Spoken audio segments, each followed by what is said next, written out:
لوگ کہتے ہیں یہ یاد منانا، کسی چیز کو سیلیبریٹ کرنا، انگلش میں سیلیبریشن، کسی بعض مواقعوں کو منانا، لوگ کہتے ہیں یہ تو اسلام میں ہے ہی نہیں، عید میلاد النبی مناتے ہیں جی، یہ تو اسلام میں ہے ہی نہیں۔ سیلیبریٹ کرنا کسی موقع کو، یہ بعض طبیعتیں ہیں، اور آپ کو بتاؤں یہ وہ لوگ ہیں جن کی تعداد نمک میں آٹے کے برابر بھی نہیں، لیکن گلاں سن لو ہے نا کوئی، کہتے ہیں اسلام میں کسی چیز کسی موقع کو منانا نہیں، سیلیبریشن سیلیبریٹ کرنا نہیں۔ لیکن میں کہتا ہوں عقل کے اندر تمہارے اندر عقل ہی نہیں ہے۔ اصل میں ہم اگر بات کریں تو اسلام پورے کا پورا ہے ہی سیلیبریشن۔ دلیل دوں گا، اپنے سے نہیں بات، اسلام این سیلیبریشن این۔ اور سنیں، اسلام میں سب سے افضل عبادت کون سی ہے؟ تسی آکھو جڑی اسی پڑھ دے ہی نماز، حج بھی کیتی جاندے ہو تے لہو بھی پیتی جاندے ہو تے کھو کے مال یتیماں دا تے بھیج بسیتی جاندے ہو، پھڑ دلاں دے سیندے نہیں تے ٹوپیاں سیتی جاندے ہو، نفس نو چھری پھیر دے نہیں تے دمبے کیتی جاندے ہو، فرض پلائی بیٹھے ہو تے نفلاں نیتی جاندے ہو۔ دسو تے صحیح ہوئے بلے شاہ نو اے کی کچھ کیتی جاندے ہو، کی کچھ کیتی جاندے ہو۔ اسلام میں سب سے افضل عبادت کا نام کیا ہے؟ نماز۔ بین العبد و بین الکفر ترک الصلاۃ، بندے اور کفر کے درمیان جو فاصلہ ہے وہ ترک نماز کا ہے۔ جڑا بندہ نماز پڑھے ہو مومن، جڑا نہ پڑھے ہو کافر۔ یہ سرکار کی حدیث ہے، من ترک الصلاۃ متعمدا فقد کفر جہارا، جس نے جان بوجھ کر نماز چھوڑی اس نے اعلانیہ کفر کیا، استغفر اللہ۔ لیکن وہ کہتے ہیں اسلام کے اندر تو سیلیبریشن ہے ہی نہیں۔ آئے میں بتاتا ہوں، یہ جو ہم 5 نمازیں پڑھتے ہیں نا، 5 نمازیں، یہ بھی سیلیبریشن ہے، نبیوں کی یادگاریں ہیں۔ اور اس کا حوالہ سن لیں، یہ اکثر درس نظامی میں کتاب پڑھائی جاتی ہے، شرح معانی الاثار، لکھنے والے کا نام ہے امام طحاوی۔ کی نام ہے؟ امام طحاوی نے لکھی ہے یہ بات۔ وہ کہتے ہیں جو تم 5 نمازیں پڑھتے ہو نا، یہ بھی سیلیبریشن۔ اور خصائص الکبریٰ میں امام جلال الدین سیوطی، جس نے 72 مرتبہ جاگتی ہوئی آنکھوں سے میلاد والے کو دیکھا ہے، خصائص الکبریٰ میں کہتے ہیں کہ یہ جو فجر کے 2 فرض ہیں، کتنے فرض نے؟ حضرت آدم علیہ السلام کی توبہ قبول ہوئی، توبہ، تو آپ نے اللہ کی بارگاہ میں نا 2 نفل شکرانے کی ادا کی، شکرانے کی۔ جب آپ نے 2 نفل ادا کیے تو اللہ تعالیٰ کو وہ اتنے پسند آئے، رب نے کہا یہ جو آدم نے اپنی توبہ کی قبولیت پر 2 نفل شکرانے کے ادا کیے ہیں نا، وہ امت محمدیہ کی فجر کی نماز بنا دو۔ فجر سیلیبریشن ہے حضرت آدم علیہ السلام کے توبہ کی قبولیت کے شکرانے کی سیلیبریشن۔ جڑے کہندے نے سیلیبریشن نہیں، ظہر ٹھنڈ پڑے گی آپ کو۔ حضرت ابراہیم علیہ السلام کو اللہ نے 100 سال، کچھ نے اس سے زیادہ لکھا ہے، اس سال کی عمر میں، اتنی بڑی عمر میں اللہ نے حضرت ابراہیم علیہ السلام کو ایک بیٹا عطا کیا، حضرت اسحاق علیہ السلام۔ ان کا میلاد ہوا تو حضرت ابراہیم نے اللہ کا شکریہ ادا کرنے کے لیے 4 نفل پڑھے شکرانے کے۔ اللہ کو ابراہیم خلیل اللہ کی ادا اتنی پسند آئی، رب نے کہا یہ 4 نفل امت محمدیہ کی ظہر کی نماز بنا۔ 4 فرض۔ عصر کے کتنے ہیں؟ حضرت عزیر علیہ السلام 3 سپارہ پہلا ورقہ آپ کھولیں تو اس میں سارا واقعہ ہے۔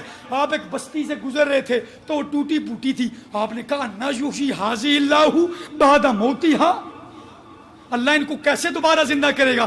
تو رب کہتا فاماتہ اللہ 100 عام، ہم نے عزیر کو 100 سال اس پر موت طاری کی، اس کو سلا دیا۔ فاماتہ اللہ 100 عام ثم بعثہ، پھر ہم نے اس کو اٹھایا۔ قال کم لبثت، پوچھا کتنی دیر سوئے ہو؟ کہنے لگا قال لبثت یومن او بعد یوم، 1 دن یا آدھا دن۔ تو اللہ تعالیٰ نے کہا نو، قال لبثت یومن او بعد یوم، قال بل لبثت 100 عام 100 عام۔ اللہ نے کہا عزیر تو 100 سال تک سویا رہا ہے؟ قال بل لبثت 100 عام۔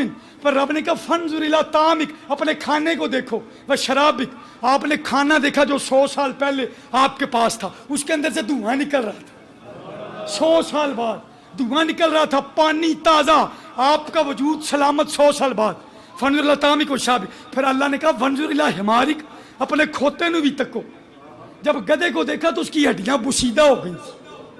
یہاں پر سلطان الوائزین کہتے ہیں ایتھوں لگ جاندہ پتا کہ نبی نبی ہوندا تے کھوتا کھوتا ہوندا. نتا اس کی ہڈیاں بن گئی.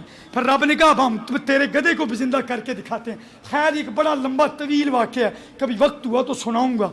حضرت عزیر جب 100 سال بعد ان کو پتا چلا نا کہ میں 100 سال بعد اٹھاؤں، تو انہوں نے اللہ کی بارگاہ میں کتنے نفل؟ 4 نفل انہوں نے جب ادا کیے نا. امام طحاوی، شرح مانی الاسرار اور بہت لوگوں نے اس کو لکھا ہے، کتب حدیث میں ہے یہ بات. آپ نے 4 نفل ادا کیے، اللہ کو پسند آئے.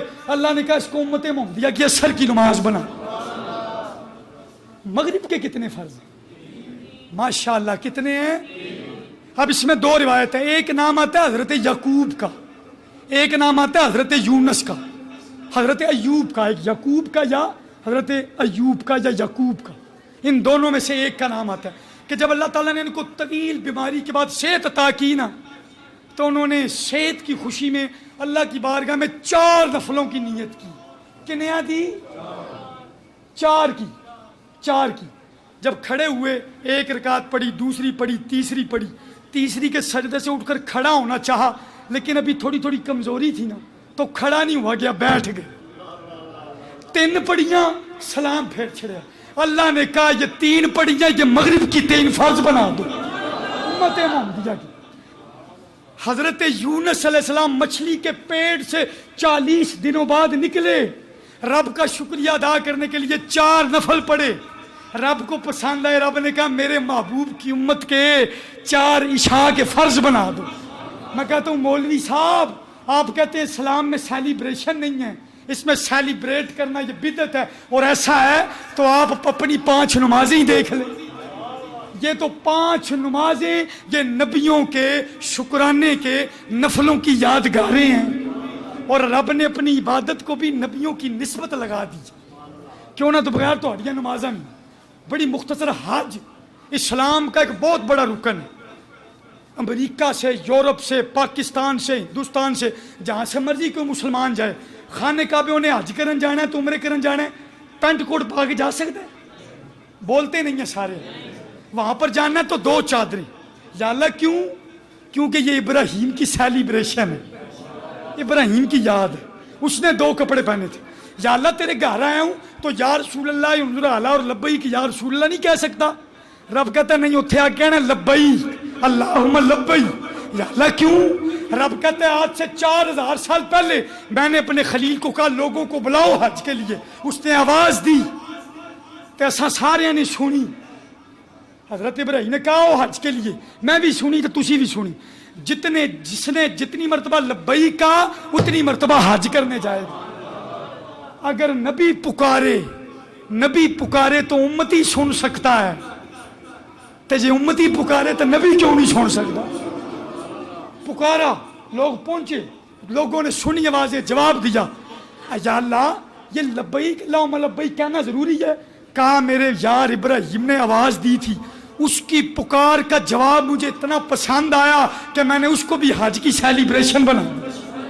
غور تو کرو، میں بڑا مختصر کر رہا ہوں. کہتے ہیں سیلیبریشن نہیں ہے، آئے نا کبھی حج کو ہی دیکھ لو.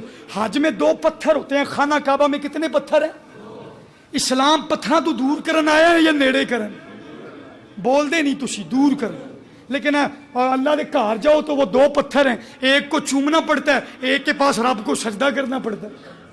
یا اللہ اس کی وجہ. اور حضرت عمر فاروق رضی اللہ تعالیٰ عنہ جیسا بندہ حجر اسود کو کہہ رہا ہے انی اعلم انک حجر لا تضر ولا تنفع لولا رأیت النبی صلی اللہ علیہ وسلم یقبل ما قبلتک.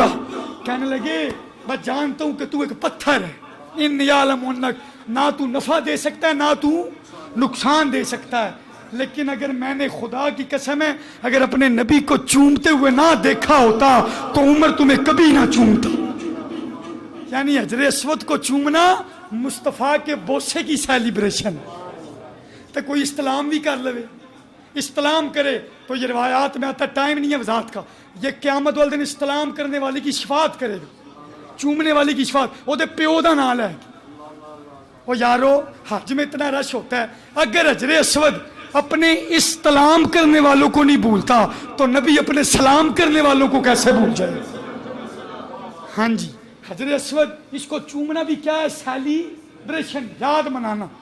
اور مقام ابراہیم بندہ طواف کرے ساتھ تے وہ اینڈ تے اگر مقام ابراہیم پر اس نے نفل نہیں نہ پڑے تو اس نے واجب چھوڑ دیا. وَاتَّخِذُوا مِن مقام ابراہیم مصلی، اتھے پڑھنے جی. لوگ بھاگتے رہے پاکستان میں، ہندوستان میں، اسی نبیاں دے قدماں دے نیڑے نہیں جانا، ولیاں دے قدماں دے نیڑے نہیں جانا. لیکن جب پہنچے نا اللہ کے گھر تو اللہ نے پکڑ لیا، کہا جب تک جہاں پر میرے نبی کے قدم لگے ہیں اتھے 2 نفل نہیں پڑھو گے میں تمہارا طواف قبول نہیں کرتا. آ جاؤ نا ذرا. اچھا، حضرت ابراہیم وہاں پر پتھر کیوں؟ اب بڑی خاص بات ہے، ہمارے نبی کا عید میلاد النبی آ رہا، توجہ. مقام ابراہیم پتھر ہے کیا ہے؟ یہ جنت سے آیا تھا اور اس پر کھڑے ہو کر حضرت ابراہیم نے خانہ کعبہ کو تعمیر کیا. وہ اس طرح چلتا تھا، آج تو لفٹاں بن گئی ہیں نا، وہ تو لفٹاں شفٹاں ککھ نہیں سن، اس طرح اوپر جاتا تھا نیچے جاتا تھا.